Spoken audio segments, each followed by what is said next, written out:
Retrato de una vida de Paul Auster. Estaba casada con un abogado y mi matrimonio iba mal. Presentó la solicitud de divorcio el día de mi cumpleaños, el 15 de noviembre de 1989, y me trajo los papeles como regalo. Una de sus novias, una mujer que antes había sido amiga mía, vino a decirme que tenía que dejar la casa en la que estábamos viviendo, puesto que él no quería seguir pagando el alquiler. Mi marido anuló nuestra cuenta bancaria conjunta. Yo había dejado de trabajar fuera de casa cuando quedé embarazada del primero de mis dos hijos, hacía casi 10 años. Encontré una vieja casona en un barrio marginal en Houston Heights, la alquilé y en junio de 1990 me mudé con mis hijos, mi horno de cerámica y todas mis pertenencias. En el plazo de un mes ya me había puesto a hacer cacharros de barro y a dar clases de cerámica en mi nueva casa. Estuve dando clases 3 o 4 noches por semana durante 4 años. Hacía cacharros para vender durante mi exposición y venta anual de Navidad. Llevaba a los pequeños al colegio por las mañanas y, después de mis clases nocturnas, les ayudaba con las tareas y les leía historias antes de que se durmieran. Cocinaba 3 veces al día y todo lo que consumíamos era casero, porque era más sano y barato, excepto alguna noche en la que, como algo excepcional, comprábamos una pizza. Cuando parecía que ya estaba a punto de superar la crisis financiera derivada de mi divorcio, mi marido, un abogado que trabajaba para el Estado en el Tribunal de Menores, presentó una solicitud para que se me declarase incompetente y quedarse con la custodia de los niños, alegando que yo era una madre de las que nunca salía de casa y que estaba pasando por una depresión porque era incapaz de superar mi crisis matrimonial. En varias ocasiones me calificó de vegetal. Mis padres me dijeron que era el momento de buscarme un abogado y, después de una vida de privaciones, me prestaron $15,000 de su fondo de pensiones.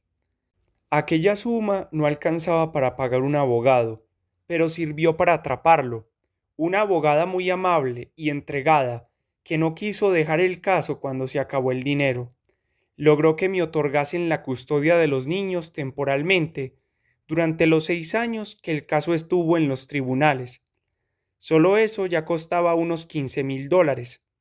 Durante 6 años, mis hijos y yo vivimos en una burbuja de cristal cubierta por una nube de tormenta. Recibía una citación judicial tras otra, psicólogos nombrados por orden judicial, seguidos de asistentes sociales nombrados por orden judicial, analizaron nuestro pasado, presente y futuro, intentando llegar a un juicio salomónico sobre mi capacidad para educar a mis hijos. El 6 de junio de 1992 obtuvimos el divorcio. Durante 22 años, el 6 de junio había sido la fecha de nuestro aniversario de boda. La batalla por la custodia de los niños se recrudeció.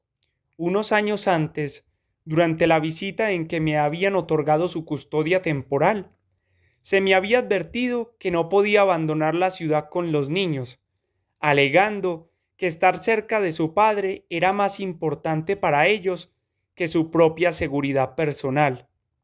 En 6 ocasiones entraron ladrones en mi casa y se llevaron todo lo que quisieron, hasta que un policía me aconsejó que me comprase un perro.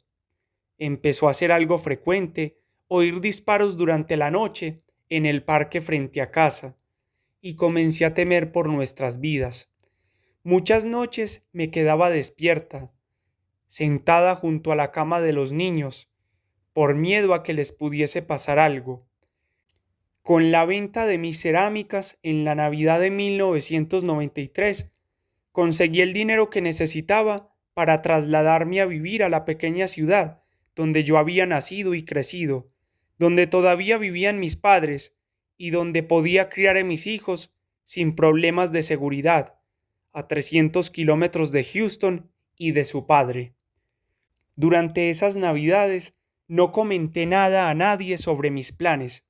El día de Navidad de 1993 llevé a mis dos hijos a casa de su padre al mediodía, igual que lo había hecho durante los últimos 4 años, y al día siguiente empecé a buscar un alojamiento temporal.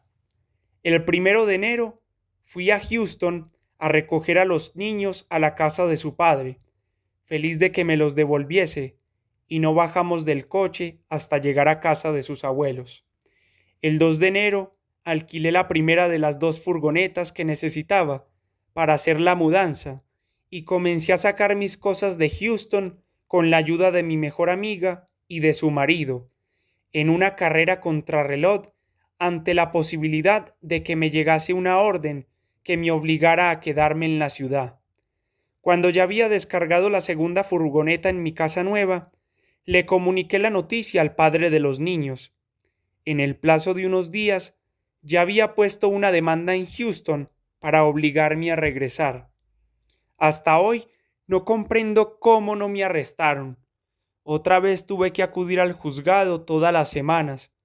Tuve que enviar fotos de nuestra casa nueva, la casa que había construido mi abuelo en 1930 y en cuyo patio yo jugaba cuando era niña, para que la evaluaran asistentes sociales en Houston.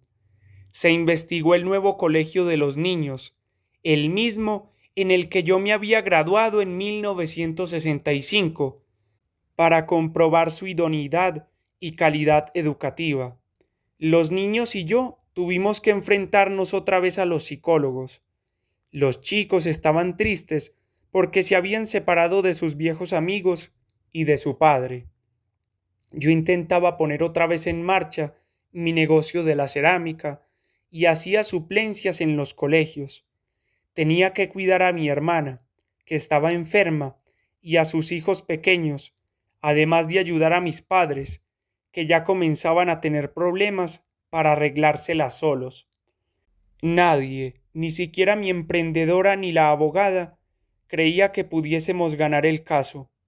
Me dijeron que empezase a buscar un lugar en Houston para cuando tuviese que regresar, seguros de que el tribunal fallaría en mi contra. Unos años antes yo había empezado a rezar, o mejor dicho, a hablar con quien quisiera escucharme. Le recé a Dios, a la diosa madre, hablé con mis abuelos muertos, les conté lo que nos pasaba, les pedí que me ayudasen en lo que pudieran y que me proporcionasen la fuerza y el valor para afrontar lo que se me venía encima. Les pedí que toda esta experiencia me sirviera para ser una persona más sabia, amable, útil y eficaz. Les pedí que transmitieran a mis hijos la misma capacidad de extraer fuerza y sabiduría de las grandes aflicciones y peligros de la vida. Les pedí que nos concedieran alegría y placer en medio de las calamidades porque me parecía que, si no, nunca podríamos llegar hasta el final.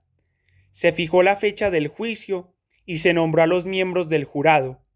Durante 4 días del mes de noviembre de 1995, conduje todas las mañanas, antes del amanecer, hasta el centro de Houston para asistir al juicio, y volví a casa cuando ya había oscurecido, para estar con mis padres y mis hijos.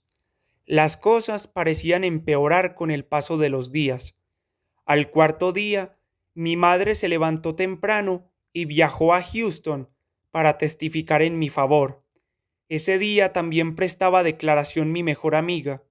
Después, como testimonio final, subí yo al estrado. Me senté allí orgullosa, llena de una injustificada esperanza, segura de que en la sala se encontraban mis dioses y el espíritu de mis abuelos muertos, y conté mi historia al jurado de manera sencilla. Se me pidió que enseñara al jurado una fotografía de mis hijos y mía que nos habían sacado en la Navidad del año anterior. En ella tenía el aspecto de una mujer feliz y resplandeciente, sentada entre mis dos hijos, que parecían brillar mientras yo les pasaba el brazo por los hombros con un gesto protector, en el salón al lado de un gran árbol de Navidad lleno de adornos y cerca del sofá situado junto a la ventana, a través de la cual se veía la nieve, y cubierto de cómodos cojines verdes y rojos. No había ni un rastro del dolor, de la pena y del miedo que nos habían perseguido durante los últimos 6 años. Recuerdo que sentí como si viese aquella foto por primera vez y que me pareció que había algo mágico en ella. Se la entregué a los miembros del jurado y escuché exclamaciones de asombro y comprensión en casi todos ellos a medida que se la iban pasando.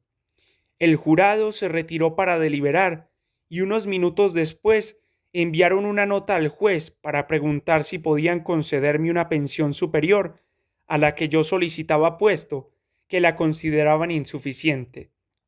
Al pasar junto a mí, muchos me dijeron que, hasta que yo no me subí al estrado y les mostré la fotografía, ellos habían creído a mi marido. Nunca me devolvieron aquella foto. Era grande y tenía un marco de madera rojo y verde. Todavía la tienen como prueba de algún lugar del juzgado de familia. A mí no me importa, porque tengo copias y sigo creyendo que hay algo mágico en esa fotografía. Me he propuesto mirarla todos los días. Jeanette Mackins, Orange, Texas.